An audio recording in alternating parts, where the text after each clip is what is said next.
శ్రీగురుభ్యో నమః. హరి ఓం. తమద్భుతం బాలకమంబుజేక్షణం చతుర్భుజం శంఖ గదాద్యుధాయుధం శ్రీవత్సలక్ష్మం గలశోభికౌస్తుభం పీతాంబరం సాంద్రపయోద సౌభగం మహార్ఘవైఢూర్య కిరీటకుంతలత్విషా పరిష్వక్త సహస్రకుండలం ఉద్దామకాంచ్యం గదకుండలాదిభిః విరోచమానం వసుదేవ ఐక్షతు. ఇది భాగవతంలో కృష్ణుడు జన్మించినప్పుడు ఆ అద్భుత బాలకుడు ఎలా ఉన్నాడు అనేటటువంటి విషయాన్ని వేదవ్యాసుల వారు వర్ణించినారు. ఆ శిశువు ఎలా ఉండినది జన్మించినప్పుడు అని అంటే, ఆ శిశువునకు 4 చేతులు ఉన్నాయి. ఆ 4 చేతుల యందు ఆయుధములు ఉన్నాయి. కమలము వంటి కన్నులు కలిగి ఉన్నది ఆ శిశువు. తలకు కిరీటము, చెవులకు కుండలములు, చేతులకు కంకణములు, నడుమునకు మొలత్రాడు, తరువాత పీతాంబరము ధరించి అత్యంత ముద్దుగా ఉన్నది ఆ శిశువు. ఆ శిశువు ఎదపై ఒక మచ్చ కూడా ఉన్నది. దేహవర్ణము శ్యామల వర్ణము. అంతేకాకుండా పుట్టిన వెంటనే ఆ శిశువు మాట్లాడటం కూడా ప్రారంభించింది. ఇది కృష్ణుడు పుట్టినప్పుడు కృష్ణుడు ఎలా ఉన్నాడు అనేటటువంటి విషయాన్ని వేదవ్యాసుల వారు ఈ తమద్భుతం బాలకమంబుజేక్షణం అనేటటువంటి శ్లోకంలో వర్ణించినారు. మనకు భగవంతుడు కృష్ణుడిగా అవతరించి మనకు సందేశాన్ని ఇస్తూ ఉన్నారు. పుట్టిన వెంటనే కృష్ణుని జననమే ఒక అద్భుతం. తన యొక్క జననము చేత, అంటే అవతారం చేత, నేను సామాన్య మనుష్యుణ్ణి కాదు, ఒక యాదవుణ్ణి కాదు, గొల్లవాడిని కాదు, నేను భగవంతుణ్ణి అని తన పుట్టుకతోనే భగవంతుడు మనకు సందేశాన్ని ఇస్తూ ఉన్నాడు. వేదవ్యాసుల వారు అద్భుత బాలకుడు అని వర్ణించారు.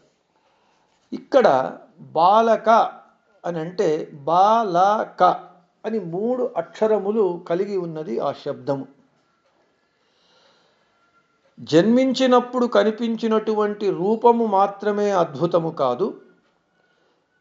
ఆ బాలకుడు ముందు పెరుగుతూ ఉన్నప్పుడు, బాలుడై ఉన్నప్పుడే ఆ బాలుడు చేసినటువంటి పనులన్నీ అద్భుతములే అని వేదవ్యాసుల వారు సూచిస్తూ ఉన్నారు. బాలక అని శబ్దాన్ని ప్రయోగిస్తూ. కా అంటే పరబ్రహ్మ అని అర్థం. అంటే 1 నెల వయస్సు గల శిశువు బాలుర పాలిట మారి అయినటువంటి పూతనను సంహరించాడు. పసిబాలుడుగా ఉండగానే సుడిగాలి రూపంలో వచ్చినటువంటి తృణావర్తుణ్ణి, రాక్షసుణ్ణి చంపాడు. ఆవులించి నోరు తెరిచి తన నోటి యందు తల్లికి బ్రహ్మాండాన్నే చూపించాడు. మోకాళ్లపై ఇంటి ముందు నడుచుకుంటూ వెళ్ళి 2 మహావృక్షాలను కింద పడవేసినాడు. 7 సంవత్సరముల బాలప్రాయంలోనే మన్మథుడై గోకులంలో ఉన్నటువంటి సకల గోపికల మనస్సును ఆకర్షించాడు. వారిని మాయ చేసి రాసక్రీడలాడి అద్భుతమును సృష్టించినాడు. 7 సంవత్సరాల ఆ బాలకుడు మహాపర్వతము గోవర్ధనగిరిని చేతితో గొడుగువలే ఎత్తి 7 దినములు ఏకరీతిగా నిలిచి అత్యద్భుతమని వించాడు ఆ బాలుడు. ఇతడు కేవలం బాలకుడైతే ఈ అద్భుతాలన్నీ మనకు సాధ్యం కాదు. కృష్ణుడు నేను సామాన్య బాలకుణ్ణి కాదు, నేను భగవంతుణ్ణి అని తన జననముచే ప్రారంభించి తన బాలలీలలతో చూపించి ఇక తాను పెరిగి పెద్దవాడై కృష్ణుడై ధర్మ పక్షాన నిలిచి పాండవులకు రథసారథ్యం వహించి ధర్మానికి ప్రతినిధులైనటువంటి పాండవులకు జయాన్ని చేకూర్చాడు. ఇక్కడ మనం తెలుసుకోవలసినటువంటి తత్వం ఏమిటి అనంటే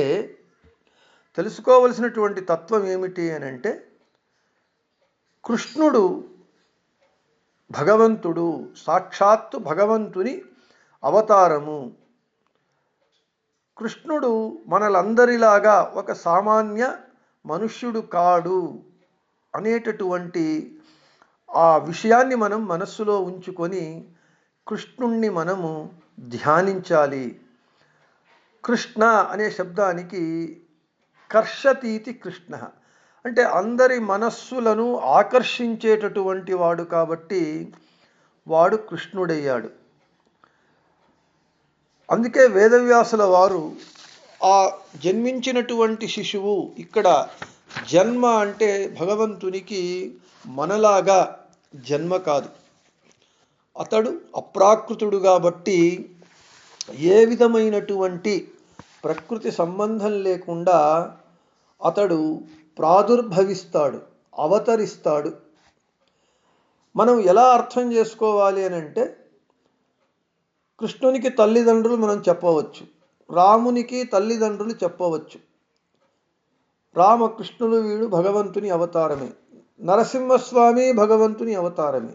అయితే నరసింహస్వామికి ఎవరు తల్లిదండ్రులు అనంటే జడ పదార్థమైనటువంటి స్తంభం అని చెప్పాలి. కాబట్టి ఎలాగైతే తల్లిదండ్రులు లేక స్వామి నరసింహస్వామిగా అవతరించాడో అదేవిధంగా పేరుకు రామకృష్ణ మొదలైనటువంటి అవతారాలలో తల్లిదండ్రులు ఉన్న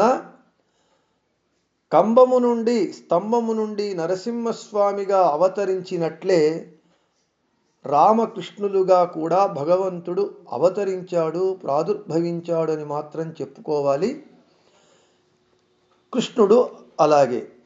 అందుకు కృష్ణుణ్ణి మనము ఈ తత్వాన్ని తెలుసుకోవాలి. కాబట్టి వేదవ్యాసుల వారు తమద్భుతం బాలకం అన్నారు, అద్భుతమైనటువంటి బాలకుడు కృష్ణుణ్ణి.